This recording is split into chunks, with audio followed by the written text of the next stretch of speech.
কাজ করে নিবে তাদের। জি জি জি এই জন্য উনি আর আসতে পারবেন। আসসালামু আলাইকুম। ওয়ালাইকুম আসসালাম। জি, আপনাকে অসংখ্য ধন্যবাদ, হৃদয় থেকে ধন্যবাদ যে আপনি আপনার মূল্যবান সময়টি আমাদেরকে দিলেন। সচেতন নাগরিক এবং একজন সাহসী মানুষ, সেক্ষেত্রে এই বিষয়টি আপনার কাছ থেকে জানতে চাচ্ছি যে আমাদের বাংলাদেশের সাবেক প্রধানমন্ত্রী শেখ হাসিনা বাংলার জমিন ছেড়ে ভারতের জমিনে অবস্থান করতেছেন। তো এই বিষয়কে কেন্দ্র করে বাংলাদেশের বিভিন্ন ধরনের মানুষ বিভিন্ন ধরনের কথা বলছে। কেউ বলছে শেখ হাসিনা কখনো কোনোদিন বাংলার মাটি তার পা রাখতে পারবেন না, আবার অনেকেই বলছে না শেখ হাসিনা আসবে অচিরেই বাংলার মাটিতে বীরের বেশ। তো আঙ্কেল, আপনি একজন সচেতন নাগরিক হিসাবে আপনার কাছ থেকে জানতে চাই যে উনি আসতে পারবে কি না।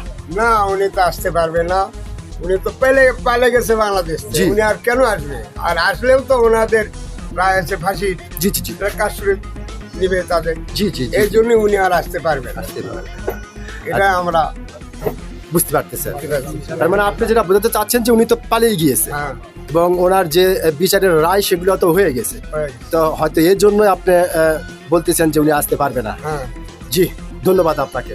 সুন্দর একটি কথা বলেছেন এবং অত্যন্ত সাহসিকতার সহিত আপনি কথাটি বলেছেন। আমি আশা করব আপনার এই গুরুত্বপূর্ণ কথাটি ও সাহসী কথাটি বাংলাদেশের অনেক সচেতন নাগরিকদের হৃদয়ে জায়গা করে দেবে। অসংখ্য ধন্যবাদ আপনাকে।